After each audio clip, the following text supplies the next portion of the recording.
नमस्कार, मैं आप सभी का रियल एग्जाम परेड में स्वागत करता हूं।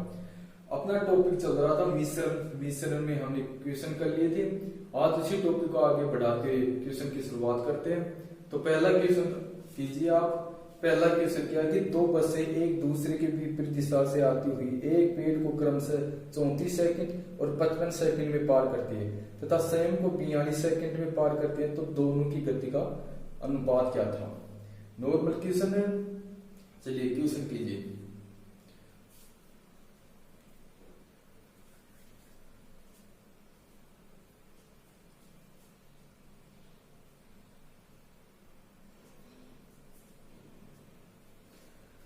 कि दो ट्रेनें एक दूसरे के विपरीत दिशा से आ रही हैं। दो ट्रेनें एक दूसरे के विपरीत दिशा से आ रही हैं।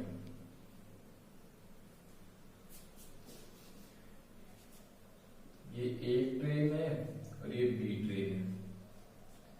एक 34 सेकंड का समय लेती है, एक 55 सेकंड का समय लेती है। एक पेड़ को, यानी यहाँ पे एक पेड़ है, इस पेड़ को ये ट्रेन क्रॉस करने में 34 सेकंड का समय लेती है और ये ट्रेन क्रॉस करने में 55 सेकंड का समय लेती है। और ये ट्रेन एक दूसरे को पार करने में 42 सेकंड का समय लेती है। ये ट्रेन इधर जा रही है, ये इधर जा रही है, यानी कि एक दूसरे के विपरीत दिशा में जा रही है। यदि पेड़ को क्रॉस करते हैं तो 34 सेकंड और 55 सेकंड लेती है। लेकिन एक दूसरे के विपरीत जाएगी तो एक दूसरे को क्रॉस करेगी, एक दूसरे को क्रॉस करने में वो 42 सेकंड का समय लेती है। तो इसे निकाल लेंगे हम। ये कितना, ये 13 होगा। ये यहाँ से 55 में से 42 जाएंगे तो 13 आएगा। और 42 में से 34 माइनस करते हैं, 42 में से 34 माइनस करेंगे 8 आएगा। ये इनका गति का रेशियो आएगा। जो रेशियो यहाँ पे यदि टाइमिंग का रेशियो लेते हैं, यहाँ पे टाइमिंग का रेशियो लेते हैं तो यहाँ पे क्या आएगा, ये स्पीड का रेशियो आएगा। यदि यहाँ पे स्पीड का रेशियो लेते हैं तो यहाँ पे टाइमिंग का रेशियो आएगा। क्वेश्चन सिंपल था कि दो ट्रेनें एक दूसरे के विपरीत दिशा में जा रही हैं। एक खंबे को, एक पेड़ को पार करने में एक 34 सेकंड लेती है, एक 55 सेकंड लेती है। और एक दूसरे को पार करने में दोनों 42 सेकंड लेते हैं। एक दूसरे को पार करने में दोनों 42 सेकंड लेते हैं। तो इन दोनों की गति का अनुपात क्या होगा, इन दोनों की गति का अनुपात क्या होगा। तो यहाँ पे यदि टाइमिंग लेते हैं तो यहाँ पे क्या होगा, रेशियो किसका आएगा, रेशियो स्पीड का आएगा। यदि यहाँ पे स्पीड लेते हैं तो रेशियो टाइमिंग का आएगा। यहाँ पे हमने क्या लिया, टाइमिंग का रेशियो लिया, तो ये क्या होगा, स्पीड का। यहाँ पे स्पीड का रेशियो आएगा। नॉर्मल क्वेश्चन है। अगला क्वेश्चन कीजिए।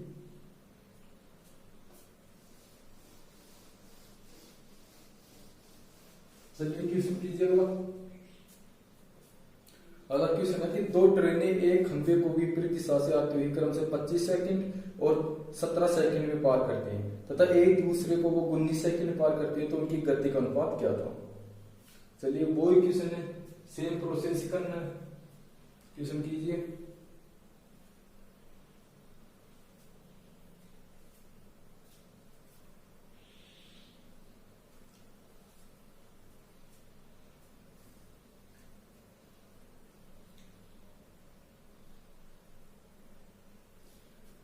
चलिए करते हैं कि एक ट्रेन एक है और दूसरी ट्रेन ये है।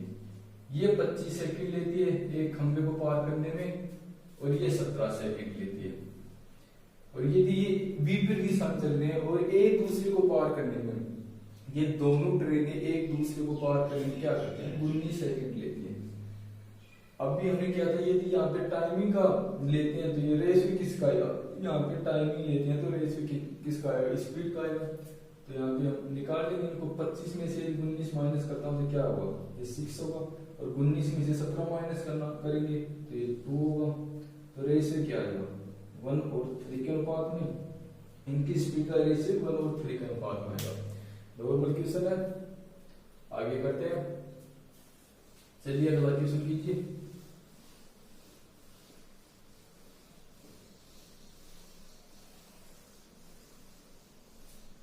चलिए क्वेश्चन कीजिए अगला।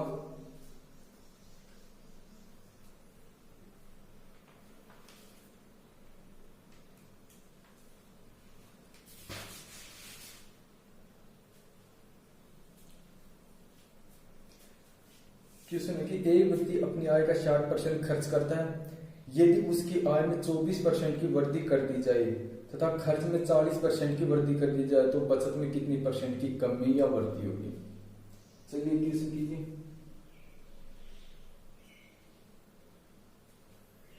क्वेश्चन क्या है कि इनकम, ये व्यक्ति है उसकी इनकम क्या होता है, एक्सपेंडिचर प्लस सेविंग।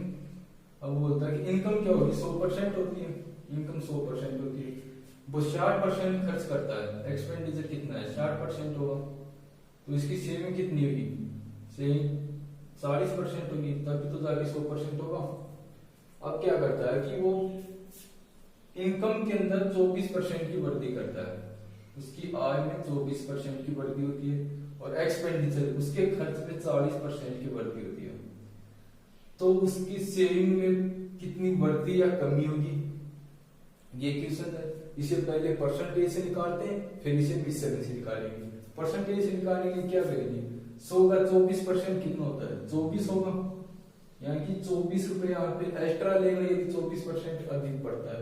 और खर्च कितना बढ़ रहा है, खर्च कितना बढ़ रहा है, खर्च दिख रहा है कि 60 का 40% क्या होगा, ये भी 24 होगा, यानी कि वो 24 रुपए कमाता है, एक्स्ट्रा कमाता है और 24 रुपए ही एक्स्ट्रा खर्च करता है, तो बचत में क्या डिफरेंस होगा, बचत में क्या होगा, ये 0 होगा, या इन दोनों का सम इसके बराबर होना चाहिए।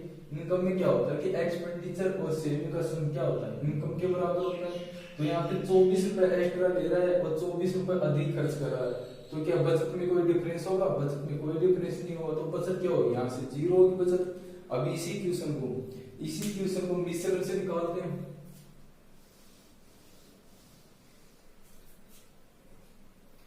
एक्सपेंडिचर यहाँ पे क्या लिखते हैं, यहाँ पे मैं एक्सपेंडिचर लिख सकता हूँ, ये यहाँ पे सेविंग। एक्सपेंडिचर कितनी से बढ़ा, ये 40% बढ़ता है, इनकम 24% बढ़ता है, सेविंग हमें मालूम नहीं है।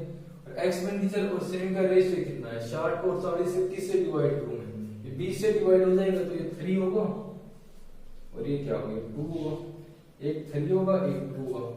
अब 40 में से मैं 24 माइनस करता हूँ तो कितना आएगा, ये 16 इसका कितना गुना है, 8 गुना है, 3 को मैं 8 से मल्टीप्लाई कर सकता हूँ तो ये 24 होगा। अब मैं 24 में से क्या माइनस करूँ कि 24 आ जाए, 24 में से मैं क्या माइनस करूँ, 24 में से मैं क्या माइनस करूँ कि 24 आ जाए, तो दिख रहा है कि मैं यहाँ पे 0 रख सकता हूँ, 24 में से यदि मैं 0 माइनस करता हूँ तो 24 होगा। क्वेश्चन को फिर से करते हैं। क्वेश्चन क्या है कि इनकम दे रखा है, इनकम के बराबर क्या होता है, एक्सपेंडिचर और प्लस सेविंग, एक्सपेंडिचर और सेविंग इन दोनों का सम करेंगे तो क्या आएगा, इनकम आएगा।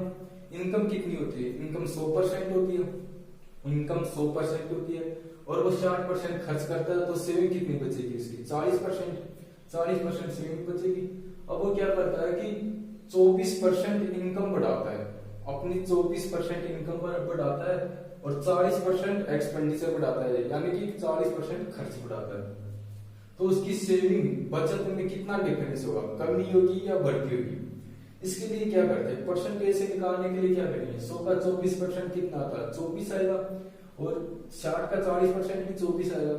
यदि वह 24 रुपए अधिक कमाता है और 24 रुपए अधिक खर्च करता है तो बचत में क्या होगा, बचत में कोई डिफरेंस नहीं होगा, बचत जो पहले बचत थी अभी वही बचत होगी, तो यहाँ पर क्या लिख सकता हूँ मैं, बचत यहाँ से 0 होगी।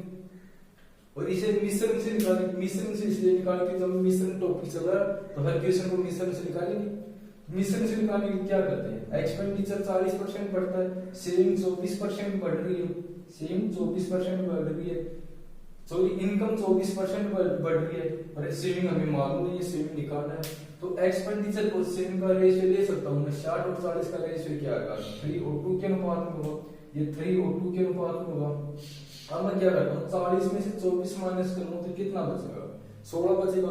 16 कितने यूनिट के बराबर है, 2 यूनिट के बराबर है, यानी कि 2 का 8 गुना है और मैं 3 का 8 गुना करूंगा तो ये 24 होगा। तो मैं 24 में से क्या माइनस करूँ कि 24 आ जाए, 24 में से मैं क्या माइनस करूँ कि 24 आ जाए, तो दिख रहा है कि 24 में से यदि मैं 0 माइनस करता हूँ तो 24 होगा।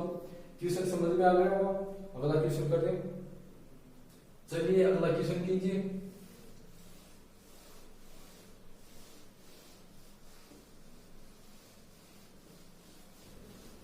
चलिए क्वेश्चन कीजिए अगला। क्वेश्चन है कि एक व्यक्ति ने अपनी आय का 75% खर्च किया। अगर उसकी आय में 23% की वृद्धि होती है और खर्च में 17% की वृद्धि होती है तो बचत में कितनी परसेंट की बढ़ोतरी होगी? सेम क्वेश्चन है, क्वेश्चन कीजिए।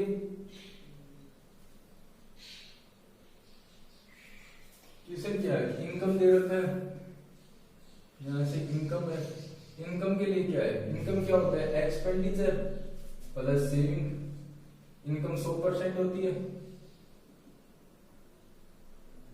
सेविंग की एक्सपेंडिचर कितना है, वो 75% खर्च करता है, तो सेविंग कितना बचेगा, 25% बचेगा, सेविंग 25% बचेगा। अब क्या बोलता है कि आय में वो 23% की वृद्धि करता है, यहां से वो 23% की वृद्धि करता है, और खर्च में क्या करता है, खर्च में 17% की वृद्धि करता है, तो सेविंग में कितने परसेंट की वृद्धि होगी, यहाँ पे सेविंग क्या होगा। किसी परसेंटेज से निकालने के लिए क्या करेंगे, 100 का 23% निकालेंगे, 75 का 17% निकालेंगे, जितना बचेगा उतना ये बढ़ेगा, इनका परसेंटेज निकालेंगे। फिर इस क्वेश्चन को मैं पहले मिशन से निकालता हूँ। मिशन से निकालने के लिए क्या करेंगे, मिशन से निकालने के लिए क्या करेंगे, इनकम के लिए क्या करेंगे कि एक्सपेंडिचर होगा, ये सेविंग होगा, एक्सपेंडिचर सेविंग, और एक्सपेंडिचर कितने से बढ़ रहा है, 17 से बढ़ रहा है, यानी कि एक्सपेंडिचर 17 से बढ़ रहा है। सेविंग कितने से बढ़ रहा है, सेविंग का भी मालूम नहीं है, सेविंग निकालनी होगी, ये 17 से बढ़ रहा है, सेविंग का भी मालूम नहीं है।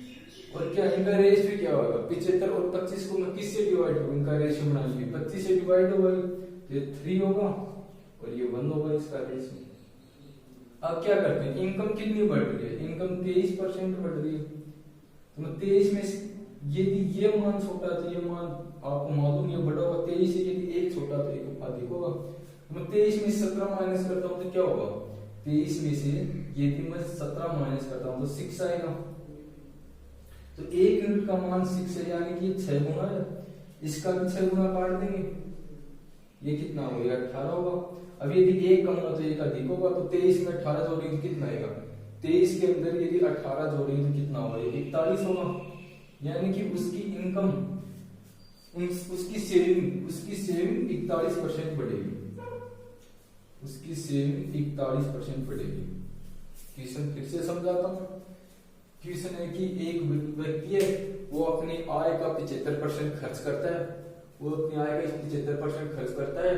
यदि उसकी आय में 23% की वृद्धि कर दी जाए, यदि उसकी आय में 23% की वृद्धि कर दी जाए और एक्सपेंडिचर यानी खर्च में 17% की वृद्धि कर दी जाए, तो सेविंग में कितनी बढ़ोतरी होगी। ये क्वेश्चन परसेंटेज से निकालने के लिए क्या करते हैं, 100 इनकम कितनी होती है, 100% होती है, 100% का 23% निकाल लेंगे, एक्सपेंडिचर 75 है, सेविंग 25 है। हम मैं क्या करता हूँ कि एक्सपेंडिचर कितना बढ़ा, एक्सपेंडिचर 17% बढ़ रहा है, इनकम कितना बढ़ रहा है, 23% बढ़ रहा है। एक्सपेंडिचर और सेविंग का रेशियो लेंगे मतलब 3 और 1 के अनुपात में होगा, तो 23 में से यदि मैं 17 माइनस करता हूँ तो कितना आएगा, 6 आएगा, तो 1 यूनिट का मान कितना है, 6 है, तो 3 यूनिट का मान क्या होगा, 3 को 6 से मल्टीप्लाई करेंगे तो 18 होगा। यदि ये छोटा है तो यहाँ पे अधिक होगा, 23 से एक मान छोटा है तो एक मान अधिक होगा। तो मैं क्या लो 23 और 18 का सम करता हूँ तो कितना होगा, 41, यानी कि उसकी सेविंग में 41% की बढ़ोतरी होगी, उसकी बचत में 41% की बढ़ोतरी होगी। क्लियर है, क्वेश्चन समझ में आ गया होगा। अगला क्वेश्चन करते हैं, चलिए क्वेश्चन कीजिए।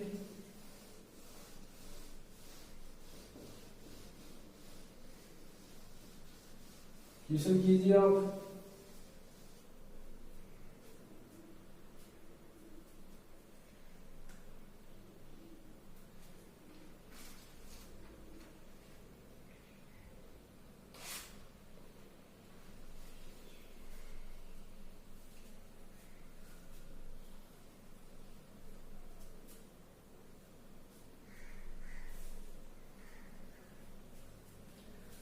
क्वेश्चन क्या है कि 100 लीटर के मिश्रण में दूध और पानी की मात्रा का अनुपात 7:3 है।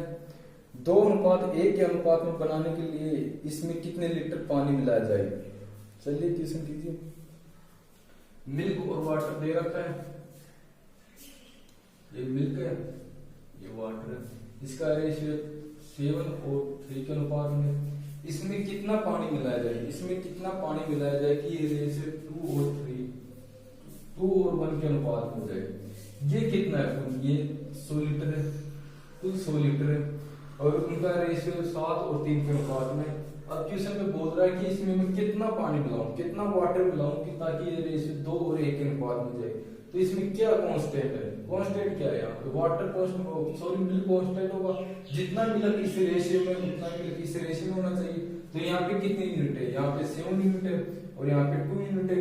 इनको सेम करने के लिए क्या करेंगे, दोनों का एलसीएम ले लेंगे। दोनों का एलसीएम कितना होगा, 7 और 2 का एलसीएम 14 होता है। तो मैं इसे 14 बनाने के लिए क्या करूंगा, इसे मैं 2 से मल्टीप्लाई करूंगा, इसे 7 से मल्टीप्लाई करूंगा। यदि इसे मैं 2 से मल्टीप्लाई करूंगा तो ये क्या होगा, ये अब यहाँ से 14 होगा और ये 6 होगा, ये भी 14 होगा और ये 7 होगा। पहला रेशियो का सम कितना है, ये 20 यूनिट है और 20 यूनिट का मान कितना दे रखा है, 20 यूनिट का बराबर देगा 100 लीटर है। तो 1 यूनिट का बराबर क्या होगा, 5 लीटर होगा। अब पानी कितना बढ़ रहा है, वाटर कितना बढ़ रहा है, 1 यूनिट बढ़ रहा है। तो 1 यूनिट का मान हमने 5 लीटर निकाला, यानी कि उसमें 5 लीटर पानी मिलाया गया है। क्वेश्चन को फिर से करते हैं। क्वेश्चन में दे रखा है कि मिल्क और वाटर इसका रेशियो 7 और 3 के अनुपात में कुल 100 लीटर है। 100 लीटर मिश्रण में 7 और 3 के अनुपात में मिल्क और वाटर है। इसमें कितना वाटर मिलाया जाए, इसमें कितना वाटर मिलाया जाए ताकि ये रेशियो 2 और 1 के अनुपात में हो जाए। इसमें वाटर मिला रहा है तो मिल्क में कोई चेंज होगा नहीं, मिल्क कांस्टेंट है, मिल्क कांस्टेंट है तो इनको दोनों को बराबर करेंगे। ये 7 यूनिट है, ये 2 यूनिट है, इन दोनों का एलसीएम लेंगे तो कितना होगा, 14 होगा। तो 7 को 14 बनाने में क्या करेंगे, 2 से मल्टीप्लाई और 2 को 14 बनाने 7 से मल्टीप्लाई। तो इसे मैंने 7 पहले वाले को मैंने 2 से मल्टीप्लाई किया तो क्या आएगा, 14 और 6 आएगा। दूसरे को करेंगे 14 और 7 आएगा। तो वाटर कितने यूनिट बढ़ रहा है, दिख रहा है कि पहले वाटर 6 यूनिट था, अब 7 यूनिट है, यानी कि वाटर 1 यूनिट बढ़ रहा है। और पहले वाले रेशियो का सम कितना है, 20 यूनिट है। तो 20 यूनिट का मान कितना दे रहा है, 100 लीटर है। तो 20 यूनिट के बराबर है कि 100 लीटर, तो 1 यूनिट के बराबर कितना होगा, 5 लीटर होगा। और वाटर कितने यूनिट बढ़ रहा है, 1 यूनिट बढ़ रहा है, यानी कि वाटर कितना मिला गया था, 5 लीटर वाटर मिला गया है। चलिए क्वेश्चन कर लिया होगा आपने, अगला क्वेश्चन करते हैं। वीडियो को लाइक करना, चैनल को सब्सक्राइब करना। चलिए अगला क्वेश्चन कीजिए। क्वेश्चन है कि बर्तन ए और बर्तन बी के मिश्रण में दूध और पानी का अनुपात 4:5 और 5:1 है। बर्तन ए और बर्तन बी से किस अनुपात में मिश्रण निकाला जाए कि दूध व पानी का अनुपात 5:4 हो जाए। चलिए क्वेश्चन कीजिए।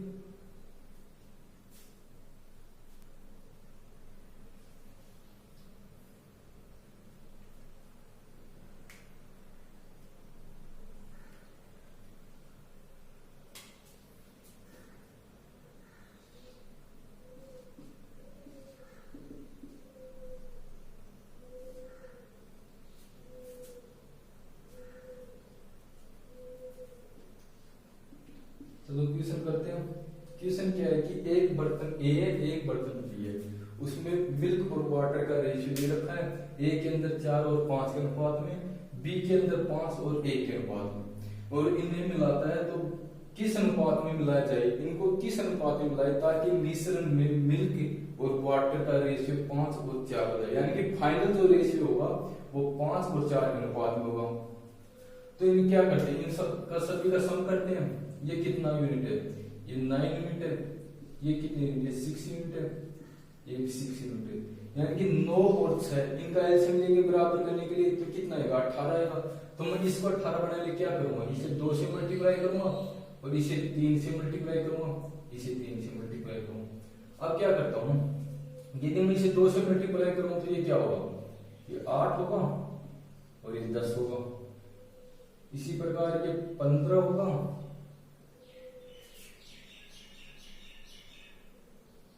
सॉरी 9 है ना, 5 से 4 9 होगा, तो इसे 2 से मल्टीप्लाई करना होगा। ये कितना आ रहा है, ये 15 होगा और ये 3 है, इसे 2 से मल्टीप्लाई करूंगा तो ये 10 होगा, ये 8 होगा। अब आप किसी से निकालिए, या तो मिल्क से निकालो या वाटर से। मिल्क से निकालूंगा तो क्या करेंगे, यहाँ पे 8, यहाँ पे 15, जो मिश्रण है वो मध्य में रखेंगे तो ये कितना होगा, ये 5 होगा और ये 2 होगा, यानी कि ये 5 और ये 2 होगा। क्लियर है। अगर मैं इसी को मैं वाटर से निकालता हूं तब क्या करेंगे, ये 10 है, ये 3 है, 8 को मध्यम रखूंगा तो क्या होगा, ये 5 होगा और ये 2 होगा। यानी कि आप या तो मिल्क से निकालो या वाटर से निकालो, आंसर सेम होगा। क्वेश्चन एक बार फिर से करते हैं। क्वेश्चन क्या कि दो बर्तन है ए और बी, ए के अंदर मिल्क और वाटर का रेशियो 4 और 5 के अनुपात में, बी के अंदर 5 और 1 के अनुपात में, इनको किस अनुपात में मिलाया जाए कि ताकि नए बर्तन के अंदर जो फाइनल जो रेशियो हो मिलाने के बाद वो 5 और 4 के अनुपात में हो। तो इसके लिए क्या करते हैं, इन सभी का सम करते हैं। ये 9 यूनिट है, ये 6 यूनिट है, ये भी 9 यूनिट है, तो इन दोनों का 6 और 9 का एलसीएम लेंगे तो 18 होगा। तो इसे 18 बनाने के लिए मैं क्या करूंगा, इसे 2 से मल्टीप्लाई करूंगा, इसे 3 से मल्टीप्लाई करूंगा, और जो फाइनल जो रेशियो निकलता है उसे भी मैं 2 से मल्टीप्लाई करूंगा, क्योंकि 9 यूनिट है तो 9 को 18 बनाने के लिए 2 से मल्टीप्लाई करूंगा। अब यदि फर्स्ट रेशियो को मैं 2 से मल्टीप्लाई करता हूं तो 8 और 10 होगा। इसी प्रकार द्वितीय रेशियो करता हूं 3 से मल्टीप्लाई तो 15 और 3, और जो फाइनल जो रेशियो होता है उसे 2 से मल्टीप्लाई करूंगा तो 10 और 8 होगा। ये मिल्क है, यहां से ये मिल्क होगा और ये वाटर होगा, ये मिल्क है और ये वाटर। अब या तो वाटर से निकालो या मिल्क से निकालो, आंसर सेम आएगा कि किस अनुपात में मिला गया था। मैं यहां से पहले मिल्क से निकालता हूं तो पहले मिल्क कितना यूनिट है, 8 यूनिट है, दूसरे में 15 यूनिट है, और मिला इन दोनों को मिलाने के बाद कितने यूनिट बनता है, कितने यूनिट मिल्क बनता है, तो 10 यूनिट बनता है। तो मैंने यहाँ से निकाला कि 15 में से 10 गए तो 5 आएंगे, और 10 में से 8 गए तो 2 यूनिट, यानी कि इसे 5 और 2 के अनुपात में मिलाया गया था। और इसी क्वेश्चन को यदि मैं वाटर से करता हूँ तो पहले में कितना वाटर है, 10 यूनिट है, दूसरे में कितना वाटर यूनिट है, दूसरे में कितना है, 3 यूनिट है, दूसरे में 3 यूनिट है, और मिलाने के बाद कितने यूनिट बनता है, मिलाने के बाद 8 यूनिट बनता है, तो 8 यूनिट। अब मैं क्या करता हूँ, अगर 8 में से 3 माइनस करें तो कितना आएगा, 5 आएगा, और 10 में से यदि 2 माइनस करता हूँ, 10 में से 8 माइनस करता हूँ तो क्या होगा, 2 होगा। यहाँ तक क्लियर है। आज यहीं तक करते हैं, इससे आगे अगला टॉपिक करेंगे। यदि वीडियो अच्छा लगे तो वीडियो को लाइक और सब्सक्राइब करना। धन्यवाद।